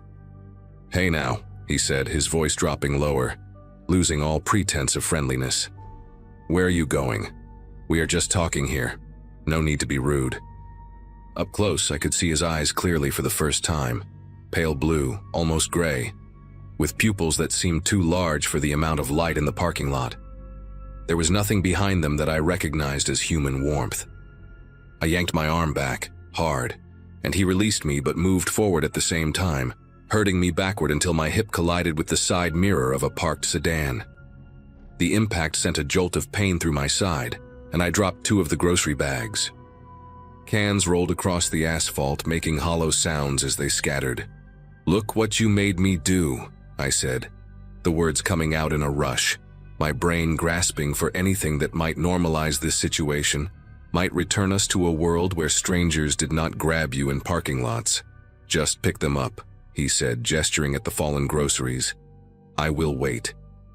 And that was when I understood with absolute clarity what was happening. He wanted me to bend down, to make myself smaller, more vulnerable, to take my eyes off him. The way he stood there, blocking my path to the open lot, angling me further into the canyon formed by parked cars. This was not random. This was practiced. I thought about a true crime podcast I had listened to during my commute. Something about predators choosing locations and timing, about how they test boundaries before escalating. Every interaction so far had been a test. The friendly wave. The questions about where I lived. The grab when I tried to leave. Each one pushing a little further, seeing how I would react. My mind raced through options. I could scream, but the store was so far away, and who knew if anyone would hear. I could fight, but he was bigger than me and I had no idea if he was armed. I could try to run, but he had already shown he was faster than he looked. The keys in my pocket pressed against my thigh, and I remembered something my mother had told me years ago about holding your keys between your fingers like a weapon. I did not pick up the groceries. Instead, I took a deep breath and screamed as loud as I could. Not a word, just a raw, primal sound that tore out of my throat and echoed across the empty lot. The man flinched, his eyes darting toward the store entrance, and in that half-second of distraction I bolted. I ran straight for the gap between the pickup and minivan, squeezing through so fast that the minivan's mirror scraped against my arm, leaving a burning line of pain I barely registered. Behind me, I heard him curse and the sound of his footsteps pounding against the pavement. I did not look back. I just ran, my lungs already burning, my legs pumping harder than they had since high school track practice. The store entrance grew larger with every stride, 50 feet, 40, 30.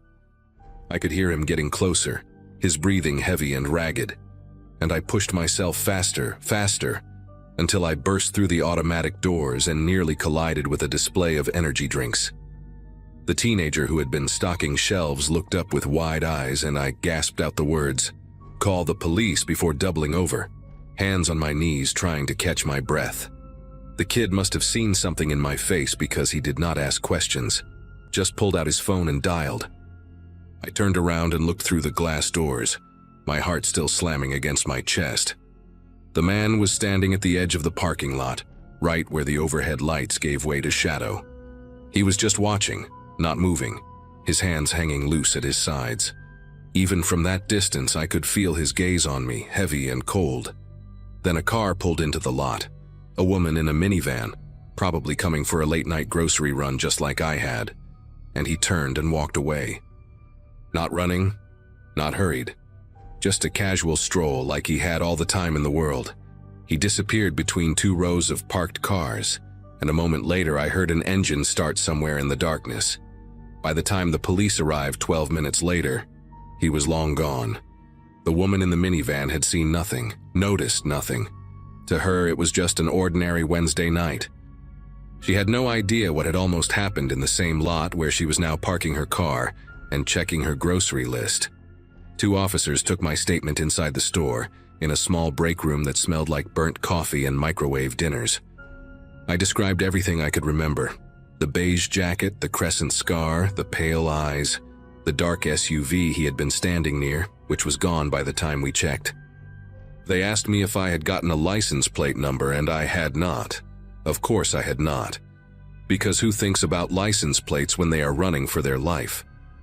One of the officers, a woman with graying hair pulled back in a tight bun, kept exchanging glances with her partner in a way that made me nervous. When I finished talking, she asked if I could come down to the station the next day to look at some photographs. "Has this happened before?" I asked, and the silence that followed told me everything. They would not confirm anything that night, just said they were investigating similar incidents and my description might help. I drove home in a daze, checking my rearview mirror every 30 seconds, jumping at every set of headlights that appeared behind me. My sister's groceries sat in the passenger seat, and I remember thinking how absurd it was that I still had them, that somewhere in the chaos of running and screaming I had managed to hold onto 2 of the 4 bags. 3 days later, a detective named Reginald Okonkwo called me. He had a deep voice, calm and measured, the kind of voice that probably helped people feel safe when they were falling apart. He told me they had arrested a man matching my description at a Target parking lot in Marietta, about 20 miles from the Kroger where I had encountered him. A security guard had noticed him approaching a woman loading groceries into her car, using the same routine. The friendly wave, the questions about the car looking familiar. This time someone had intervened before anything could happen. When they searched his vehicle, they found zip ties, a hunting knife, and a roll of duct tape in a duffel bag in the trunk. They also found 2 driver's licenses that did not belong to him. The detective paused before telling me the next part, and I could hear him choosing his words carefully. 2 women had gone missing from grocery store parking lots in the Atlanta area over the previous 6 weeks. Both had been found, alive but traumatized, in a foreclosed house on the outskirts of the city. The man had held them for several days before releasing them in remote locations. He had used the same approach with both of them, pretending to recognize their car, asking friendly questions, positioning himself to cut off their escape routes. I was going to be his third. His name was Dennis Lamar Finch, 47 years old, a former appliance repair technician who had lived alone in a rented apartment less than 10 miles from my parents' house. The news covered the arrest for a few days, showing his mugshot on every local channel. That same unremarkable face, those same pale eyes staring blankly at the camera. Watching him on television, you would never guess what he was capable of. He looked like someone who might fix your refrigerator or wave at you from across the street while watering his lawn. That was the part that stayed with me, long after the trial, long after he was sentenced. The complete normalcy of him. I testified at the trial, sat in that witness box and described every detail of that night while he watched me from the defense table. He never showed any emotion, not when I talked about him grabbing my wrist, not when the other victims described what he had done to them. Just that same blank expression, like he was watching something mildly boring on television. The jury took less than 4 hours to convict him on all counts. He got 45 years, no possibility of parole. It has been almost 4 years now, and I still do not shop alone at night. I park as close to store entrances as possible, even if it means circling the lot 5 times. I keep my keys in my hand the moment I step outside, and I have taken 2 self-defense classes. My therapist says these are normal responses to trauma, that my brain is just trying to protect me from something that already happened. Maybe she is right, but sometimes, late at night, I think about how close I came to disappearing. I think about those 2 other women, what they went through in that foreclosed house, and I wonder what he had planned for me. I think about that moment in the parking lot when he told me to pick up the groceries, and how easy it would have been to just do it, to doubt myself, to be polite, to ignore every alarm bell ringing in my head. That is what scares me most, not the memory of his face or his voice or his grip on my wrist. It is knowing how close I came to making a different choice, to being too afraid to scream, too polite to run. If you take anything from this, let it be this. Trust your instincts. If something feels wrong, it probably is. Do not worry about being rude. Do not worry about overreacting. Just get out, get somewhere safe, and worry about embarrassment later. Embarrassment fades. The alternative does not.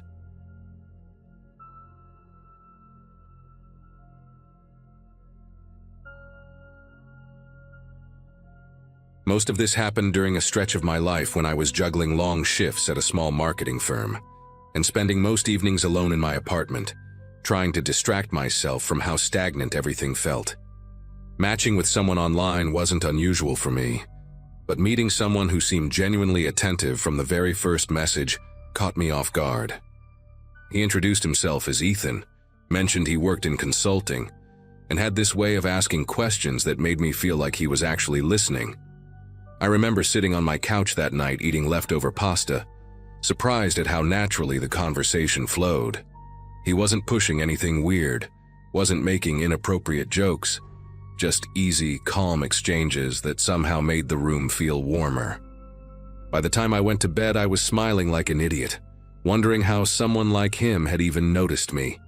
The momentum between us picked up fast in a way that felt flattering at first, as if I'd stepped into some alternate version of my life, where I mattered more than I realized. Ethan would send these short voice messages in the mornings, sounding half awake and friendly, talking about grabbing overpriced lattes before work, or rushing to catch a meeting he claimed to be running late for. He didn't just text "good morning." He'd say things like how he hoped the weather held up for my commute, or how he thought I deserved a quieter day.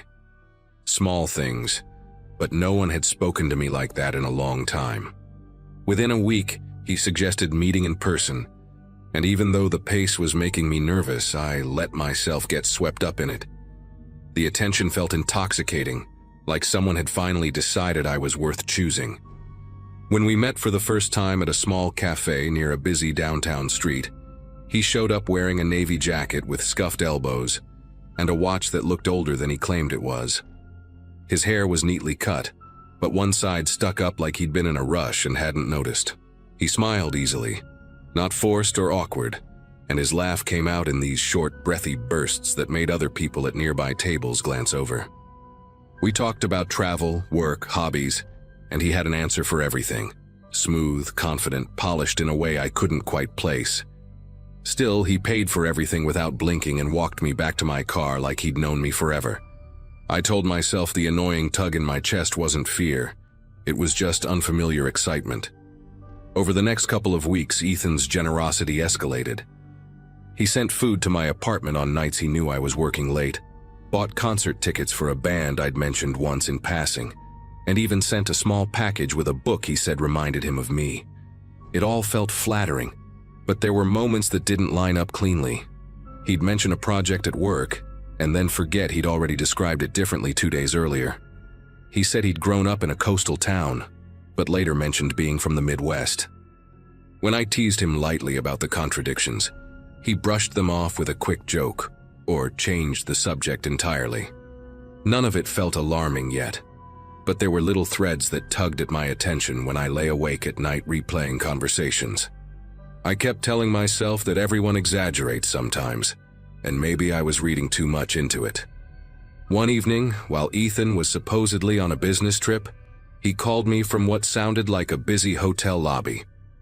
His voice carried that same warm tone, but behind it I could hear overlapping conversations and the clatter of dishes, almost like a restaurant rather than a hotel. He said he'd call me again once he got to his room, but the second call never came. Instead, he texted a blurry photo of a suitcase near a generic carpeted hallway. Something about the image felt strange. The angle, the lighting, even the suitcase itself looked different from the one he'd carried when we met. I brushed it aside at first, telling myself it was a pointless detail to fixate on. But that night, lying in bed, I kept replaying the sound of all those voices behind him, wondering why it didn't match any hotel lobby I'd ever been in. The next morning, I did something I hadn't planned. I searched his full name online. Not a deep search, just the usual quick look everyone does at some point. Nothing reliable came up. Not a LinkedIn profile, not old pictures, not anything that matched the man I'd met.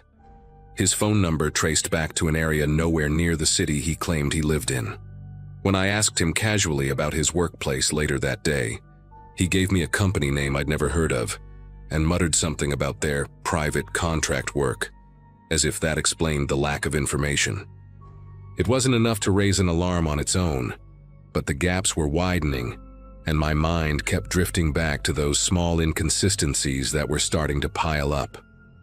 A few days later, while waiting for him outside a bookstore where we'd planned to meet, I watched the minutes tick by with no sign of him. He finally texted saying he'd been called into an emergency meeting and couldn't make it. The strange part was what happened right afterward. A woman approached me, maybe in her 30s, with her hair tied back and a faded canvas tote slung over her shoulder. She asked if I was waiting for someone named Ethan. The question hit me so sharply, it felt like someone had pulled a string inside my chest. She explained that she wasn't trying to pry, but she thought she recognized my situation because she'd been through something similar. Before I could respond, she apologized and walked away briskly, disappearing into a crowd at the crosswalk. I didn't chase her. I just stood there holding my phone, wondering what exactly she had meant. That encounter shook me more than I wanted to admit, so that night I dug a little deeper. It started harmlessly, reverse image searching the pictures he'd sent me. 2 of them came up blank, but one matched an account that had been deleted years ago. The image tied to a username with barely any archived posts. The colors in the profile photo looked slightly altered, as if someone had edited it to appear newer. I tried searching his workplace again with different spellings, different keywords, and eventually I found an old forum thread where people mentioned a man using multiple identities tied to consulting work that didn't actually exist. No full names, no photos, but the descriptions lined up almost perfectly with Ethan's stories. My chest tensed as I read every line, feeling more and more like I'd stepped into a version of someone else's nightmare, without realizing it. The turning point came when I messaged Ethan that I needed some time to think. I didn't accuse him of anything. I barely hinted at my doubts. Within minutes, his tone shifted. He went from affectionate to oddly defensive, insisting that he'd opened up more to me than to anyone else, and that he hoped I wasn't buying into rumors. I hadn't mentioned any rumors. His reaction felt strangely rehearsed, as if he'd given that same speech to someone else before. When I didn't reply right away, he sent a long paragraph about trust, timing, and how people love to tear down anyone who seems successful. Something in the way he wrote, too polished, too perfectly phrased, made the air in my apartment feel heavy. I set my phone down and didn't respond until the next day. When morning came, a message from an unknown number popped up on my screen. It was short, almost clipped. "Be careful. He did this to my cousin." No details, no name attached, just that sentence. A second text followed a minute later with a screenshot of a police bulletin, blurred, but clear enough to make out a familiar jawline and the slant of a crooked eyebrow. It wasn't Ethan's name underneath the photo, though. It was a completely different one. Seeing that picture, even with the poor resolution, sent a wave of realization through me. Ethan wasn't just bending the truth. He was built entirely out of lies. The bulletin mentioned financial manipulation, emotional coercion, and a pattern of disappearing before charges progressed. My pulse hammered in my ears as I read it over and over, finally accepting that whoever I'd been talking to wasn't who he pretended to be. Eventually, I contacted a detective whose name was listed on the bulletin. I half expected them to tell me it was outdated or incomplete, but instead they asked for my address and came by later that afternoon. The detective, a calm man with silver streaks in his hair and a battered leather notebook, listened carefully while I recounted everything. He told me the individual I knew as Ethan had cycled through at least 4 identities in recent years, and that multiple partners had come forward with stories disturbingly similar to mine. What shocked me most was learning how calculated it all was. Each relationship starting with harmless charm, building into extravagant generosity, and ultimately ending with accounts drained or credit cards opened without consent. I felt sick hearing it laid out like that, realizing how close I'd come to losing everything. Cutting contact wasn't as simple as blocking his number. For days afterward, I kept getting calls from unknown area codes, silence on the other end each time. One afternoon, a delivery driver dropped a package at my door, a book wrapped in brown paper with no return address. It was the same title Ethan had gifted me before, only this copy was brand new, still sealed in plastic. I reported it immediately, and the detective assured me they were tracking every attempt he made to reach out. Eventually, the calls stopped, and no more packages came. Life settled back into something resembling normal, though I'm not sure I'll ever fully relax the way I used to. Every now and then, when I walk past that bookstore where the woman approached me, I catch myself scanning the crowd, wondering how many people have crossed paths with him without realizing it. I didn't lose money, but I lost the version of myself that believed a kind voice and steady attention were proof of someone's character.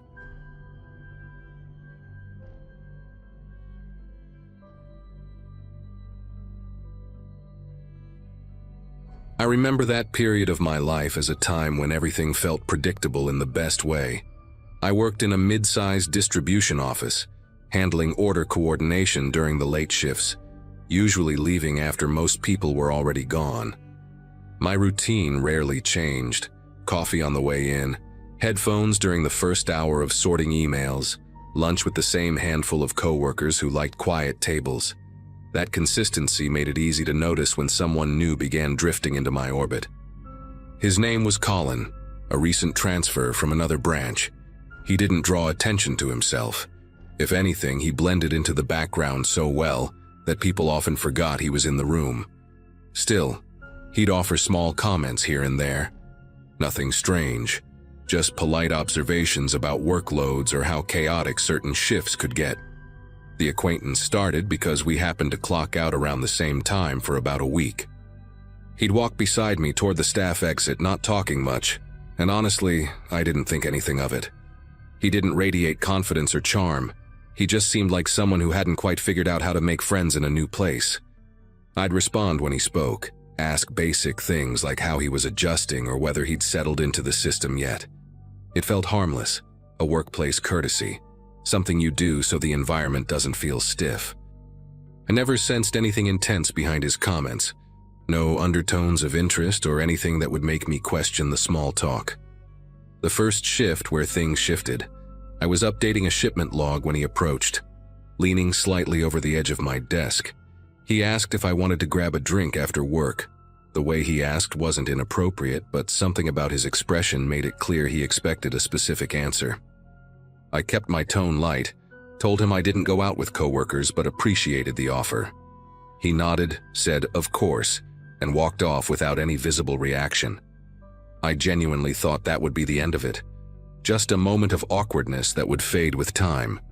But over the next days, he kept appearing at my workstation without a sound, standing too close, watching my screen like he had some responsibility over what I was doing. At first, I told myself he was just trying to be helpful. But then he began completing tasks directly in my queue, things assigned to me alone, with my credentials tied to them.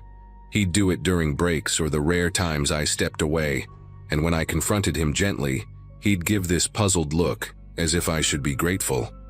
I overheard him telling another employee that we were basically together, and the casual tone he used made my chest tighten in a way I couldn't ignore. When I tried to put some distance between us, shorter replies, leaving the area more often, changing where I took breaks, he reacted by filing complaints against me. Accusations that I had cornered him, pressured him, sent inappropriate emails that investigators later showed me, messages that looked like they came from my address but weren't written by me. The situation spiraled so quickly that I barely had time to process how absurd things were becoming. Security pulled me into a small conference room one afternoon, asking why I had emailed Colin messages implying I wanted to fix things between us privately. The timestamps matched moments when I was in meetings with multiple witnesses, but there they were on the logs, sent from my account. I remember sitting there trying to explain that I hadn't written any of it, and watching the supervisor's expression twist into this uncomfortable uncertainty, like he wanted to believe me but had no idea how to handle what he was seeing. Meanwhile, Colin kept acting like everything happening was just a normal dispute between coworkers. When I walked past him, he'd tilt his head slightly, as if we shared some secret no one else understood.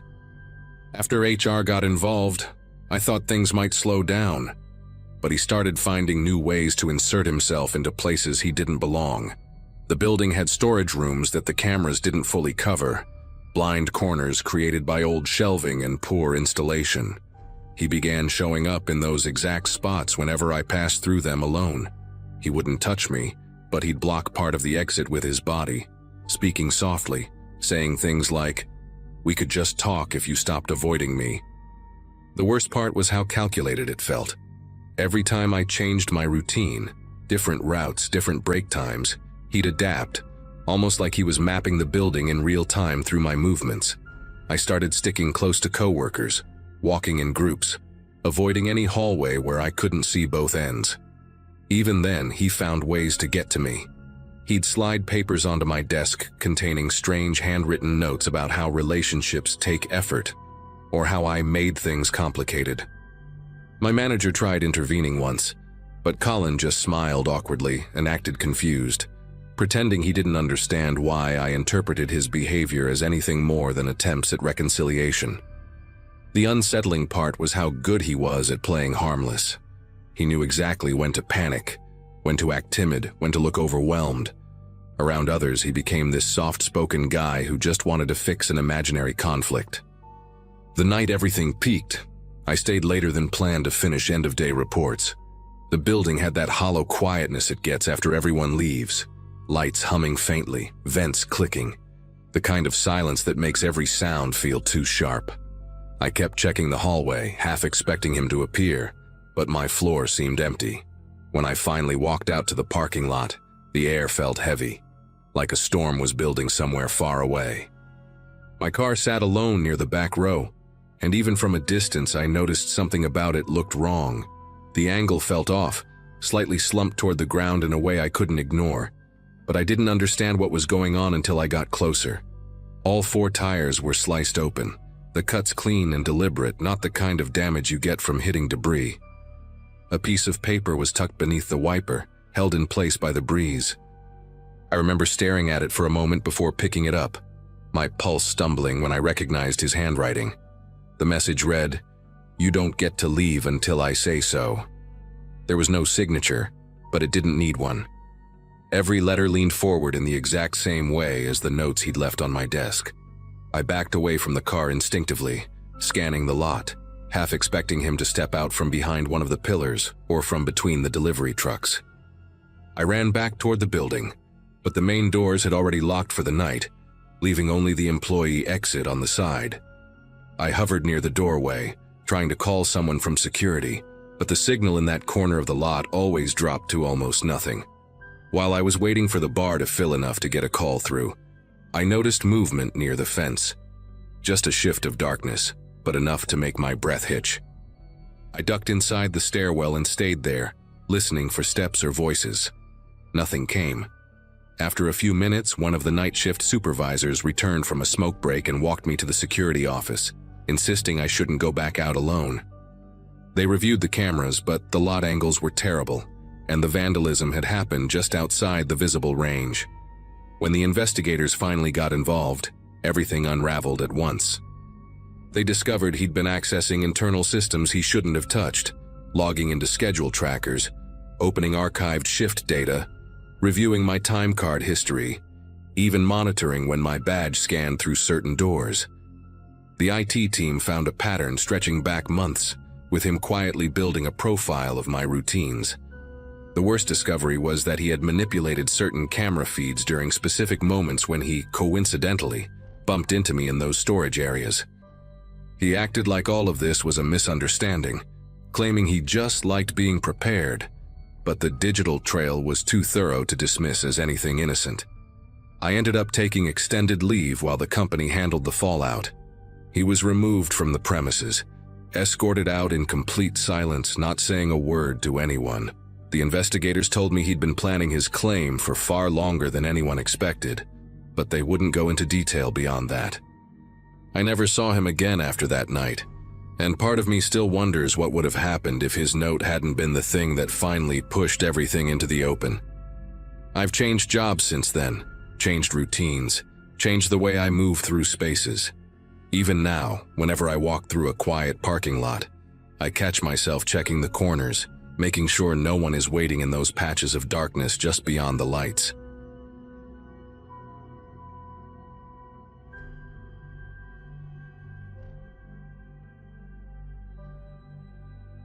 Something about that night sticks with me even now, mostly because it started like any other slow weekend in our place. I'd been living with my roommate Tyler for about a year, and most weekends we were out with friends. But that night we were both wiped from work and just wanted a quiet break. The building was old but decent, the kind where sounds carried easily through the hallways, doors shutting, people laughing upstairs, the elevator clanking like it had its own personality. We'd ordered takeout, thrown on a movie, and were just talking about nothing important. Everything felt ordinary in that very specific way that makes what happened next feel even stranger.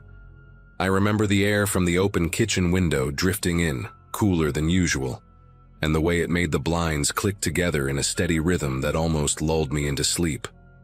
The knock came during a lull in the movie, 3 taps that didn't sound rushed or nervous, just deliberate. Tyler muted the TV and we glanced at each other because it was late enough that nobody we knew would be dropping by. Then came the voice through the door, soft, steady, almost gentle, saying, "Hey, sorry to bother you. Could I borrow a phone for a moment?" It was the kind of tone someone uses when they're trying extra hard to seem harmless. For a second, I wondered if maybe a neighbor got locked out or their battery died. But the way the voice lingered after the question, as if waiting for us to get closer to the door, set off something instinctive inside me. I didn't go near the peephole, and Tyler didn't either. We just stayed completely still, listening. The silence between the door and us stretched out longer than felt normal. Whoever stood outside didn't knock again, didn't repeat the request, just stayed there. We could hear a faint, controlled breathing from the other side, like the person was standing only inches away, paying attention to the tiniest sounds inside our apartment. I remember the way Tyler's expression shifted, not panicked, but focused, the look he got when he was trying to figure out what wasn't matching up. Neither of us said a word. We didn't whisper, didn't move, didn't even turn the movie sound back on. Eventually, footsteps moved down the hall, slow and evenly paced, not hurried like someone who genuinely needed help. The hallway went quiet again, but that quiet didn't feel like safety. It felt like a held breath. About 10 minutes later, my phone buzzed with an emergency alert from the local police department. I thought it was a missing person alert at first, because that's usually what shows up. but this one mentioned a violent assault inside our own building, just 2 floors above us. The message said the suspect had entered the victim's apartment by claiming he needed to borrow a phone. I read it twice before showing it to Tyler, who stared at the screen without saying anything. There was this heavy realization settling in between us, not frantic but cold and certain. That calm voice at our door had been the same man, and if we had answered, even just cracked the door to see who it was, our night would have gone in a completely different direction. We locked every door and window even though we were already on the inside, and for a while we just sat there listening to the building. Every little creak suddenly felt sharper, like the sounds had new meaning. Somewhere upstairs we heard people talking in rushed, uneven voices, and then the distant thumping of emergency responders moving through the stairwell. Tyler kept the lights low, and I remember noticing how the glow from the TV made the living room feel strangely hollow, like the room was just waiting for something else to happen. Neither of us said anything about going to bed or turning the movie back on. It was as if doing anything normal would break whatever thin barrier had kept that man from stepping into our home. A couple of hours later, someone knocked again. This time fast, urgent, unmistakably loud. My whole chest tightened at the sound until a voice identified itself as the police. Tyler checked the peephole before opening the door just a crack, and 2 officers stood there in full uniform, clipboards in hand. One of them asked if we'd heard or seen anything unusual earlier in the night, mentioning the assault upstairs. When we told them about the soft-spoken man and his request, they exchanged a look that wasn't dramatic or exaggerated. Just a brief, knowing glance from 2 people who had already pieced together what was going on. They wrote down everything we could remember, even the tone of his voice, and the officer said something like, "You did the right thing by not answering." Over the next few days, the building felt different. Neighbors who usually nodded politely in the hallway now lingered, asking if we'd heard anything new from the police. The woman who lived across from us, usually quiet and kept to herself, started checking in on us when she saw our door open. It was like the whole floor had suddenly woken up to how vulnerable we'd all been without realizing it. Tyler kept replaying the moment in his head, describing the exact timing of the knocks, wondering if the man had watched our lights from under the door. I couldn't shake the idea that he had picked us randomly, or worse, intentionally, and was just waiting to see if we made a single wrong move. The actual confirmation came from a detective who called me a week later. He explained that the attack hadn't been spontaneous. The man had been studying the building, choosing apartments based on who seemed likely to open the door late at night. He'd been posing as a distressed neighbor to test reactions, and the assault upstairs had happened after someone believed his story long enough to unlock their door. Hearing it laid out like that made my throat tighten. It wasn't just a close call. It was a moment where one tiny decision, staying silent, had kept something terrible from crossing our threshold. I hung up the phone and just sat there, staring at the door like it had become a living thing with its own history now. For a long time after that call, evenings in the apartment didn't feel the same. I found myself paying attention to sounds I never noticed before. The elevator slowing to a stop, the soft tap of pipes cooling at night, the shuffle of someone passing our door on their way to the trash chute. It wasn't fear exactly, more like my senses had been rewired to catch details I used to overlook. Tyler started placing a small metal bar under the doorknob whenever we stayed in for the night, something he laughed about like it was overkill, though his eyes told a different story. The place that once felt relaxed and familiar now carried this quiet tension, as if the walls remembered what almost happened. One night, maybe 2 weeks after the incident, there was a single knock, just one, around dinner time. It wasn't late, but the sound still jolted both of us upright. Tyler went to the peephole immediately, and I stood behind him, barely breathing. It turned out to be a delivery driver at the wrong door, holding a stack of pizzas meant for someone down the hall. Tyler told him politely, and the guy apologized with a confused tilt of his head before walking away. Even though nothing was wrong, the moment left a strange weight in the air, like our minds were still catching up to the idea that a knock didn't automatically mean danger. But the instinct to go silent, to wait things out rather than respond, had become automatic. Eventually, our building installed new security measures, cameras in the hallways, key fobs on every floor entrance, brighter lights that hummed faintly during the night. The management sent out a long email about community safety and updated protocols, though everyone knew the real reason. People carried themselves differently in the hall now, nodding with a bit more awareness, locking their doors a little quicker. The woman 2 floors up moved out shortly after, her door staying dark and empty for weeks before new tenants arrived. Sometimes I wondered if she left because of what happened or because walking past the scene every day became too much. With time, the tension softened, turning into something more manageable. A lesson rather than a constant threat. But every once in a while, when I'm settling in for the night and the building gets quiet enough for the refrigerator hum to echo through the kitchen, I think back to that soft voice outside our door. The calmness in it.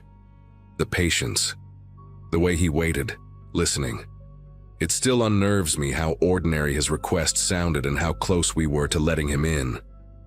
And even though life moved on and the building feels safe again, I never forget that one simple choice, staying silent, might be the only reason I'm able to tell this story now.